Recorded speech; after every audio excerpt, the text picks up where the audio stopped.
Welcome to the Courage to Live podcast. My name's Josh Bitsko. I'm a retired police captain with 24 years of experience. Currently, I travel the country and I teach people about courage, resilience, and leadership. Joined by my wife, Jenna, also co-host. Hi. And you notice a little different background. You want to talk about our new aesthetics? Yeah, for all of our YouTube viewers, we switched up where we're filming. We had our friend Jesse Reisdorf, who is a great videographer if you ever need one. Just Google his name. He's great, but he kind of gave us some tips and tricks on how to set up our cameras better. Yeah, and also we noticed that the sound on the first couple ones that we did were a little muted. It wasn't the best audio quality. Sounded like we were recording at home. Which we kind of are. Yes. And as I am currently our producer. Yeah. So hopefully you're listening to this one on a little better audio. Like I said, we really want to have a great experience for our listeners, along with content, like we talk about, a little bit of humor, and then some pretty heavy stories. And I think that's a good segue into what we're going to talk about today. Speaking of heavy stories, as we were playing with the format for this series, we got to talking the other day. We actually had 2 other podcasts recorded, and we decided we were going to kind of change up what we were talking about over the next couple of weeks. So we thought it would be a good idea to talk about a couple more of the big experiences that Josh had in his policing career to kind of set the stage a little bit for his upcoming book, which is releasing on October 1st. And we just thought it would kind of give a little bit more context to the book if he went through and maybe explained some of these other experiences that he's had that really impacted him deeply. Yeah, and I think it's good for people that read the book to find the podcast, or people that listen to the podcast that go to the book, get a little bit of extra content, maybe a delivery in a different way than in the book. And the book's called The Courage to Live. It's available. It will be available on Amazon. And I am very excited and also a little scared because there's a lot in the book. It's more than just stories. I think a lot of retired police officers, we have so many different stories that we can collect and write a book. And everyone's like, oh, you should write a book. That's interesting. But I wanted it to be a little more than that too. I wanted it to be also about my journey and how I was able to overcome the effects of some of the difficult things that I've been through, because for a long time I didn't. So yes, it's a little vulnerable to put it out there too, but I'm hoping that it can help people. I mean, honestly, if it only helps 1 or 2 people, then it was a success. And I take that same attitude when I teach a class. I'm teaching in front of a room full of 100 cops, or 100 people, or 100 business leaders. And if at least even one person walks out, now hopefully more than that, but if one person walks out and it helps them, then I know that I was able to make a difference with some of the things that I've been through.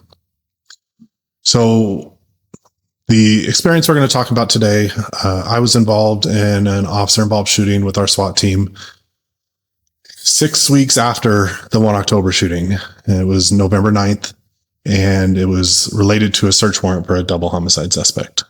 And so for those that don't know, I was a K-9 sergeant, worked a police dog, Loki. We have had some requests for a episode on Loki. People like dogs, so hopefully I can, go into his experience in an upcoming episode. But our SWAT team works hand in hand with our K-9 section. So a lot of our dogs have been through the training, and the handlers have been through the SWAT school training to be able to work alongside them on serving search warrants. And it makes it a lot safer for cops that are, clearing a house, looking for somebody potentially hiding, because the police dogs, their best tool is their nose, and they can find hiding people by smelling them and letting us know where they're at. And it's also a good, low level force tool, or intermediate force, meaning it's not likely to kill somebody or cause significant injury. But a bite is scary, and I've been bit a couple times. So we got the call is a subject had killed both of his neighbors. Well, let me back up. The original call was they just found 2 dead bodies in the front yard of a house. And so homicide and patrol, they go out and they're doing their investigation. An interesting fact about this incident, because it was right around Halloween, the bodies actually were in the front yard for about a week because people thought they were Halloween decorations. It's part of being in Las Vegas. Nobody knows their neighbors. But okay. So question, would they have had a smell? Like, did nobody smell the bodies? I mean, outside, it's not going to be as concentrated. Mm-hmm. So yes, they would after a week. And it was, October. So it's not the end of October, early November. So it's starting to cool down. And we know that heat can make that smell worse. But no, I mean, initially it wasn't. People just thought they were Halloween decorations and kept walking by. Which, to your point, it is very true in Las Vegas that I think it's just such a transient city that people here, it's a very rare occurrence that you know your neighbors, that you speak to them on a regular basis, that you're friends.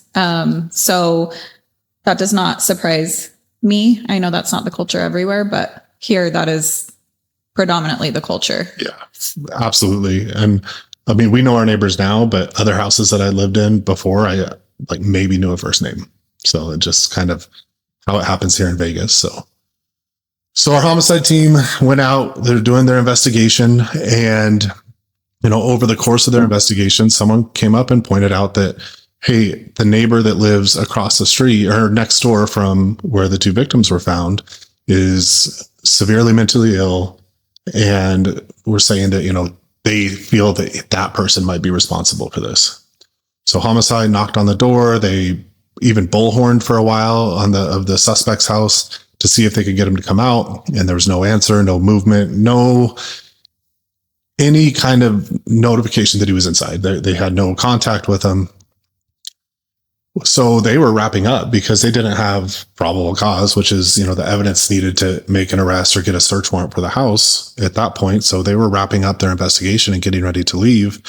And a family member of the suspect came home and opened the garage door.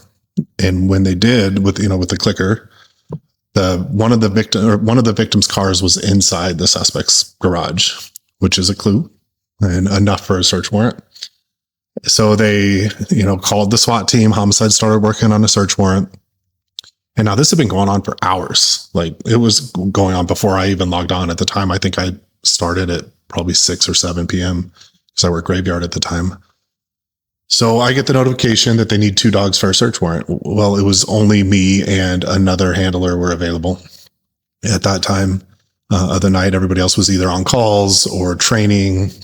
We still had new dogs going through new dog training. So the other handler and myself went out, and what you do is you do a big SWAT brief before, where the detectives give all the information. They've recon the house. You just basically get all the tactics in line so everybody knows the plan to go serve this search warrant looking for this double murder suspect.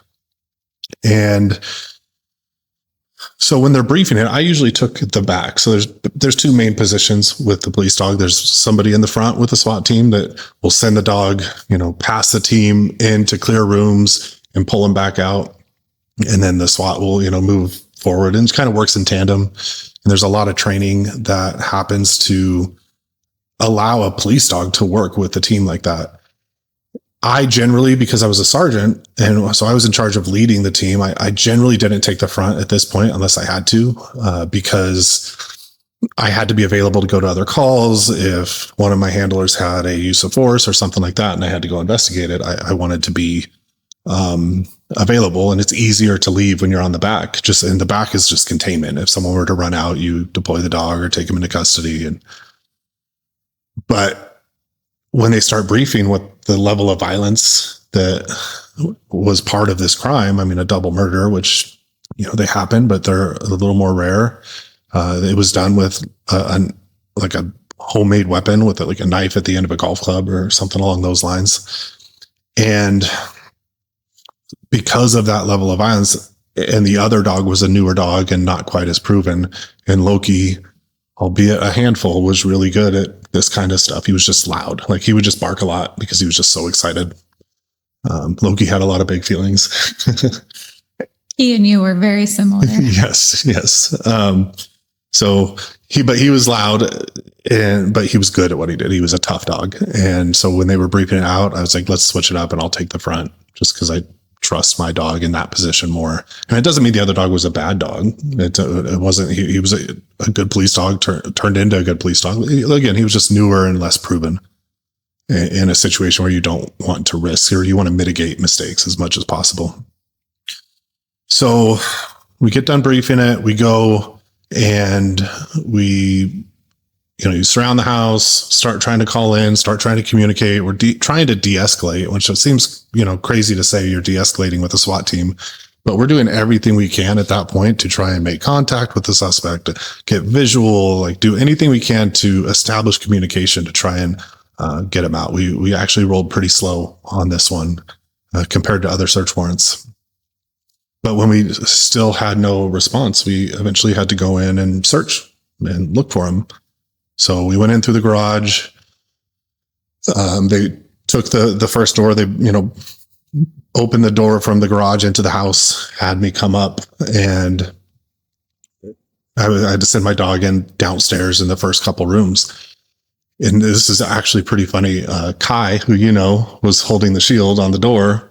And so I had to send Loki between his legs into the house. And again, Loki, he's just very excitable. He had never in his career been a SWAT guy, but he was just, like I said, he was very intense. So even the SWAT guys were a little wary around him. So I send him through Kai's legs, and he goes to search the first couple rooms in this hallway, a bathroom and small bedroom and whatnot. And he basically almost roared when he ran because he had so much pent up energy, because he knew something awesome is going to happen. Like, this is fun, going and searching for bad guys. Like, if you're listening to this and you have a dog at home who loves a tennis ball, and you throw a tennis ball and they just get so excited, that's a police dog with a bad guy, like, in their head. So this is the most fun he's going to have ever in his life. Sometimes when he'd find a bad guy, people would say, "Oh, did you get him a treat?" I'm like, that was his treat. Like, that's what he wants. So, but anyway, he clears that first hallway, and it was funny because he was so excited because it just took so long to get up into the room into that hallway, that he just had so much pent up energy. So he's just barking, he's searching, he's running in every room. He runs back and he actually jumps up and puts both paws on the shield that Kai's holding and launches off and goes back the other direction. And I remember saying to Kai, like, "Did he get you?" Like, I didn't, because I couldn't see. It's dark, and we all have helmets on and all of that. He's like, no, he didn't. So cleared downstairs, had to clear around into the kitchen area and kind of the rest of the house. And this is taking a long time, right? This isn't a slow process, or is it? No, it is. It is a slow process because, you can't pass something without being 100% that it's clear. So say I would send Loki in, he would go into the first room, I'd call him back. He would do directions if I told him left or right. The canine joke, because he's always right 50% of the time, because he would just guess. He knew I was telling him to turn, but he didn't really have a great understanding of which direction is which. So then we clear another room, and then we had to go upstairs and clear the upstairs. So again, this is over the course of like an hour and a half or 2 hours. We actually sent him upstairs from downstairs. It was funny because Levi, and so the team was at the bottom of the stairs. Levi was the team leader, who's also the SWAT guy that was with me on 1 October that we talked about in our other podcast. And so I sent Loki up the stairs, but I was in a position where Loki couldn't see me, and Levi knew it. So when Loki started to come back, he actually told Loki, "No, go out, go left." And he listened to him, which I thought was funny because half the time he didn't even listen to me. So we made our way upstairs, went into a master bedroom. We cleared every room out that we could upstairs with the dog and with the team. And there was one door that was shut at the end of the hallway. So we end up in the master bedroom, the whole team, and we have a shield down to the hallway to the closed door. Again, we haven't heard a word from this guy.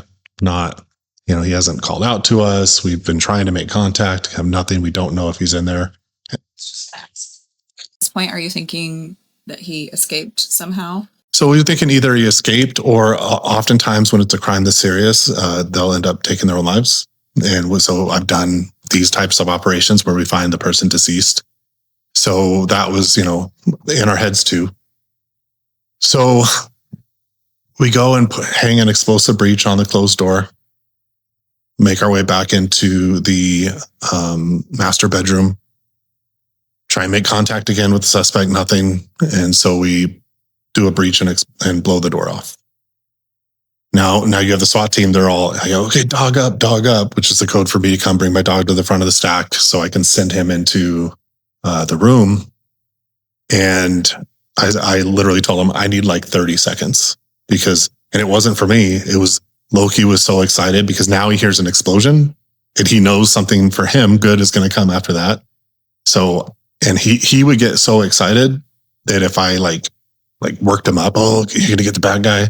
I'd let him go and he would just bite what was closest, a doorknob, drywall, a SWAT guy, which he never did, but I knew he was thinking about it.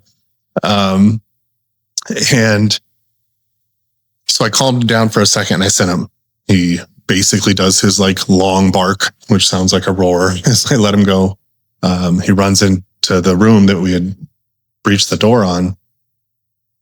This was the last room. It's the only one we hadn't cleared at that point. Garage, backyard, every room in there. And so he goes in and he just doesn't come out. And now, mind you, every room he clears, he cleared very fast because he's a very fast dog. He would run in, run out. He'd hit every corner and run out. And he didn't come out. And I remember Levi's like, looks at me. He's like, what's he doing? I'm like, I don't know. He's probably biting someone. Now I'll tell you in my head, I was thinking because I didn't hear a commotion. I didn't hear screaming. I didn't hear anything indicative of every other time Loki had bit someone up to this point of what that would sound like. So, but he would bite, let's say if it was a dead body, if the person again had taken their own life, he would bite that and that would sound like this. So I think I even said, the guy might have, taken his life and Loki might be biting that, but I don't know. So we work our way down the hallway and we stop to where we can kind of see in the room. I can see somebody laying on the ground. I can see Loki moving around as though he's biting someone. And I remember Levi say, hey, can you release him from here? And so a release is to have him let go from biting the suspect and come back to me. So we don't have to go in the room and navigate that. And at that point I said, maybe, because now again, it's try getting your dog to let go of a tennis ball away from you. And the tennis ball might be fighting back and they're excited. And so I was like, he might. So I remember giving him his release command. And initially I did think he'd let go, but what really happened is he was biting the suspect who was trying to wrestle with him. And then when he let go, the suspect just like latched down tighter on him to hold him down. It's absolutely wild when you think about the fact that this person was making no noise while a dog was attacking him. Correct. And that to me is like, how? Well, I have experienced people with, mental illness because the big thing about when a police dog apprehends you is it's scary. And so when people are scared, they have a reaction, they tend to give up. But when there's mental illness there, they don't really have that same reaction. Yeah, they have a higher pain tolerance. And like, again, there's just this thing that looks like a predator that's attacking you that creates this like internal response. And when there's a higher level of mental illness or drugs, they don't have the same reaction. But yes, that was the only time because Loki was, even if they weren't screaming, he was so enthusiastic when he was biting somebody that there would be, he'd knock stuff over, run into walls. Like he was very excitable. So I tried to release him. He didn't. So we knew we had to go into the room. My job at that point, I don't even have a gun in my hand. Like I'm surrounded by all these SWAT guys with, ARs and pistols and all their shields and everything. My only job is to get my dog and make sure he doesn't bite one of them. And so I'm very much focused on that. This is a small bedroom. It's like a 10 by 10 bedroom. The power was out. So it was dark. I just have flashlights lighting everything up. And so we make entry into the room and I'm laser focused on getting Loki. And so I reached down to grab him. One of the other SWAT guys who was with me literally reaches out and grabs Loki and starts to hand him to me. And I reach down and grab his collar And when I did, that's when the suspect came up with a gun.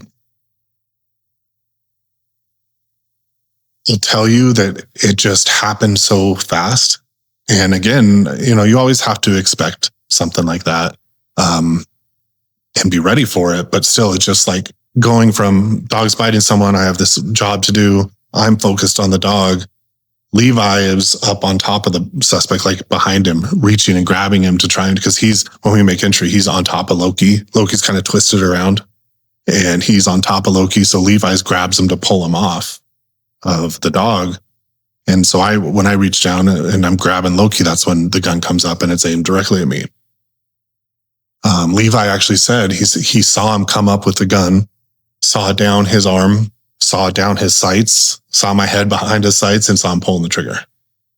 So I reach up, I have Loki by his collar and I'm pulling him into me because, again, I have SWAT guy here, like they're all over me in this tiny room. And so I pull Loki into my chest, and I have a big vest on and all that. And I imagine he just had been fighting somebody for a couple minutes. So he was obviously worked up too. And I reach and I grab the gun and I'm trying to pull the gun to the side. And I also say to the team, because it's dark, I don't know what everybody else is seeing. So I yell, gun, gun, gun. So everybody knows that the person is armed. But Levi saw this at the same time that I'm yelling, gun, gun, gun. So he separates and he shoots, and he shoots him, and so does Kai, who I mentioned earlier, and shoot and kill him. And literally like right there. So what it turned out is, we didn't have all the intel on this person at this point, but he had a real gun that he had taken off one of the victims, and he had a pellet gun that he always carried on him. But the pellet gun looked real. I mean, it was a silver, small framed handgun. And in talking to the investigators, what we believed happened is he was waiting in the corner of the room for us to make entry and had a gun in each hand. And when the dog came in and he extends the gun out and Loki bites that arm, he gets in a fight with Loki because they find the real gun underneath him, right where we were all trying to get him into custody. And so suspects laying on the ground, shot, killed, obvious at that point. But they're trying to give him aid, trying to get medical. They have SWAT doctors and with them and all that, trying to render aid to the guy. And I'm literally up against, because at that point, I'm just trying to get out of the way. Like, I have this 95-pound dog who was just in a fight for, several minutes. And I mean, think about emotionally, they're very similar to us, right? If you've been fighting a guy and he's amped up, and I'm in a small room with probably 5, 6, 7 of us in the room. And so I'm holding him up against me, and I'm like trying to tell him, I need to get him out of here and let you guys do your thing. Or he's going to bite somebody. So I kind of weave him through them out of the door. I go down and, I walk him back and forth, make sure he's not hurt. He wasn't.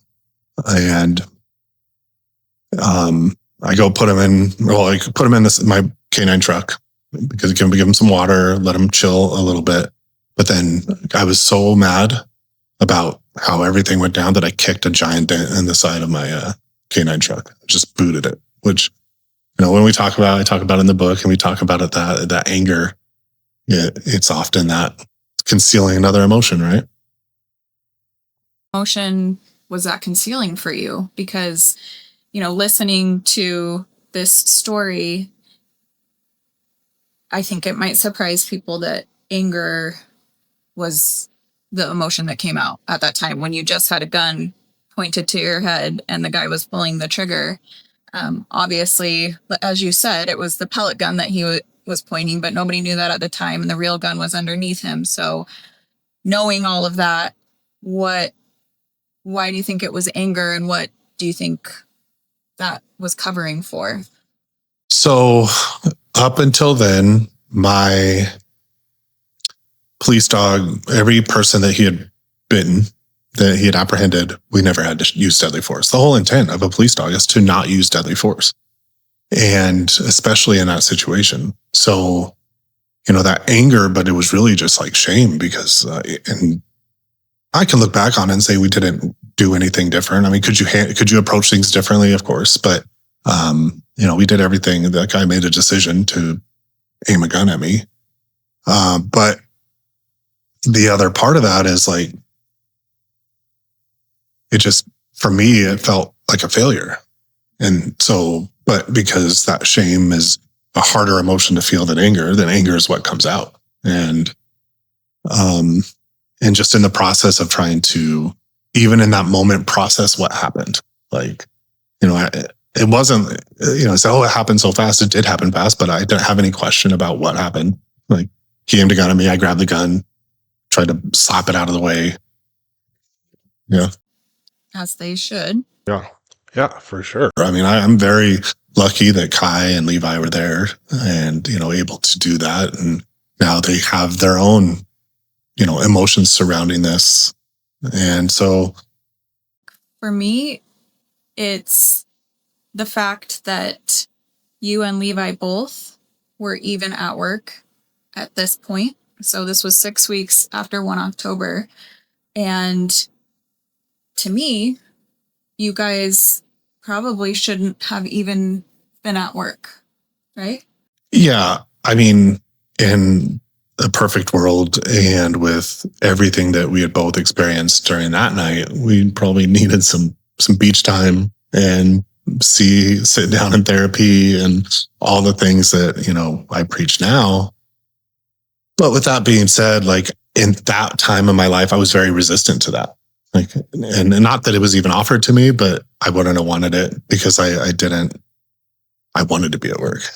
Well, and I think that was probably some of the emotions coming up too, was mentally you were not in a place to even be processing or dealing with any of that because it was so close to 1 October and you hadn't even processed that yet.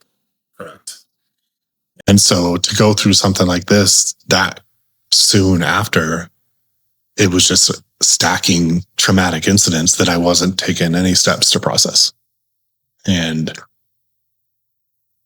it's like, it's a weird way to describe it, but even in the moment of this shooting and afterwards, it's like I didn't have room for another one. Like I couldn't even think about it because I was still thinking about the 1 October shooting. It was on the news every time you turn it on. It was, the investigation was still going. Like, so I had all of that. And then this happened and it just like, I mean, I just kind of went beep, like I was a robot. And because it was like so overwhelming that was my only defense mechanism that I had. So again, I mean. Meaning you just shut down. Is that what you're meaning? You just shut down. You stopped feeling anything completely. What? Yeah. So there's this idea, especially in law enforcement, but I think around men too, is like, it's hard to process through and it's hard to feel the hard thing. So you just push it down and don't feel it. And the scary thing about that is it works for a while. Like it does stop the negative feelings. I'm just not going to think about it. I'm going to suppress those emotions. We call it compartmentalizing or whatever we want to call it. The problem is after a while, it stops working, or it works so well that you also don't feel joy. You don't feel anything good either. It's just like, I ended up just going through life as a zombie after these and other things that happened again in my personal life. It's like, I was just kind of like coasting and what does trauma or depression or PTSD look like? At the time, people didn't know that I was struggling. At work, I put on a face and I'm like, working hard and going out and catching bad guys, or as a lieutenant or even as a captain. But because I wasn't feeling anything at all, like I was just, like I said, a zombie, not feeling good, not feeling bad. But that to me was easier than going to therapy. To me was easier than trying to process and, come to grips with what I'd been through and try to come out on the other side more healthy, because numbing it is not being stoic. It's not helping you. And that's one thing it took me a long time to learn, because you can't get rid of the trauma. You can only process through it. You can only become stronger. And I didn't want to do any of that. I didn't want to feel it. I didn't want to talk about it. There's a line in your book. So I got to read the book after the first round of edits, and I'm going to completely butcher this, so you're going to have to correct me. But you talk about how, I can't remember the beginning of the quote, but the end is about how going to therapy is courageous, going to therapy is brave. And I just started crying when I read that. And because it takes a lot to put yourself through the process to heal. It doesn't feel good. It sucks. Yeah. Like there's no way around it. So I think too, you came to a point where you could not handle being numb for one more moment. And this was one of the events that I think was kind of just, you were just on your way up to a tipping point. And this was right there, stacked right on top of it. But I think that's such a huge part of your book. That's a huge part of this podcast that we hope to get across to people, is that you don't have to let your trauma stack like that. You don't have to have these earth-shattering, life-altering moments to be able to finally push yourself to go get help. I think if you're able to, take those moments and get yourself help before you reach a tipping point, that's ideal. And you talk about that a lot in your book too. Well, yeah, I mean, the intent behind that and why I talk about it so much is I don't want people to make the same mistakes I did, right? I took the long way, which I can be stubborn. So it's been mirrored in a lot of different other ways in my life too. But if someone can learn through my experiences, that's, again, was the goal of writing the book. Because, when you think about, like you mentioned it, therapy, like I've been in therapy for years at this point, and I still, before, I'm like, oh my gosh, I don't want to go in and talk about all these hard things and feel all these things. But I also know the value in it, because I always do feel better afterwards and have a better, even, I know it sounds cheesy, but a better outlook on life when going through that process. And listen, not every therapy session is this doom or gloom talking about these terrible things. Sometimes it's just a check-in, but sometimes it exposes things that you weren't even anticipating that were bothering you. So how do you think that this experience shaped your life? What do you think changed? How did this change you for the good or for the not so good?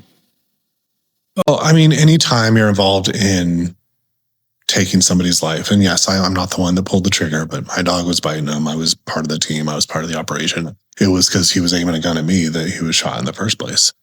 There's going to be some, I don't know cops that want to do that.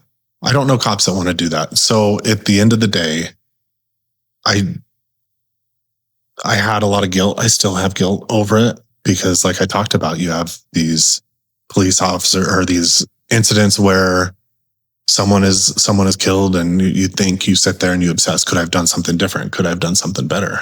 So that's the hard part, is still living with that guilt. As far as am I better for it? Yes, because all of these incidents drove me, because I was so stubborn, to finally get the help that I needed. I had on October my brother's suicide, my dad's death, like I had all these things that happened. And as terrible as they were, I am in such a better place, and I'm happy now. And, I can feel joy, and it doesn't mean I don't have my bad moments. It doesn't mean you don't take a couple steps back on your journey into having, becoming more resilient and having a better mental health. But the other thing is I'm able to help people through my experience. And even though I'm retired, I get to go and teach and sit in front of, just people, but cops and leaders, and talk about my experiences, and then talk about the hard parts too. Like, talk about therapy, talk about what I did to get better. And I've seen people open up because of it. So, like I said, it definitely did help me.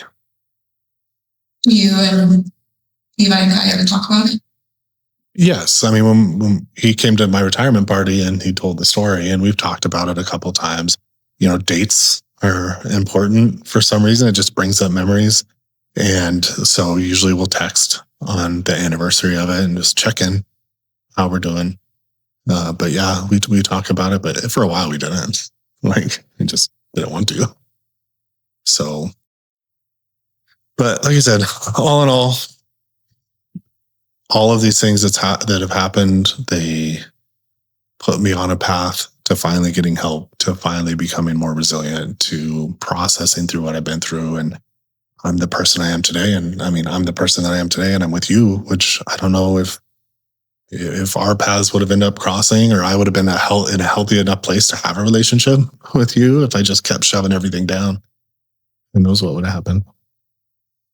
And I'm proud of you for sharing this story. I know we're going to talk on our next episode about another incident Josh was involved in, where we had an active shooter here at the University of Nevada, Las Vegas in December of 2023. And Josh was not the canine handler this time. This was when he was a captain. He was an incident commander over that event. So we hope you'll tune in next week to listen to that episode.